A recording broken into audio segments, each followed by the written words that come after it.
Hello.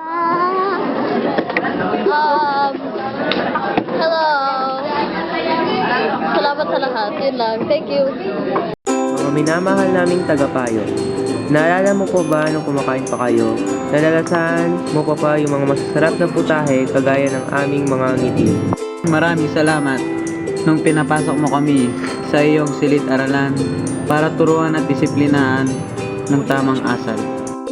Naalala pa ba nung nakaupo ka sa tubig ng ilog, na ang agos ay kasing lakas ng iyong pagdidisiplina sa amin? Di namin malilimutan ang iyong akbay, ang akbay na sumasalo sa masasama naming damdamin. Pasensya na sa pagiging naming mayabang at pagiging papansin. Pangako, di na kami magiging pabigat sa inyo. Ang iyong pagtayo at pagsasalita sa klase ay di namin malilimutan dahil ito ang dahilan kung bakit ganito kami ngayon.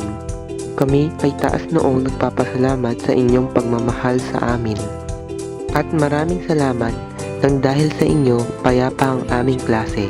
Ang aming pagiging makulit ay tradisyon na ng aming pagkabata. Ngunit hindi itong dahilan nang kami ay di magbago. Darating ang panahon, kami ay babalik dito at taas noong pagmamalaki ang iyong produkto. Yun ay kami. Sir Gab, Sir Raymart, Happy Valentine's Day po. Salamat po sa pagkatsaga po sa amin kahit ganito pa kami. We love you po. Sir, thank you kahit magulo kami. Mahal na mahal niyo pa rin kami. I love you, sir. Happy Valentine's. Love you, sir. Thank you, naging advisor ka namin, Sir Raymart, Sir Gab. We love you. Happy Teacher's Day, Sir Gab, Sir Raymond.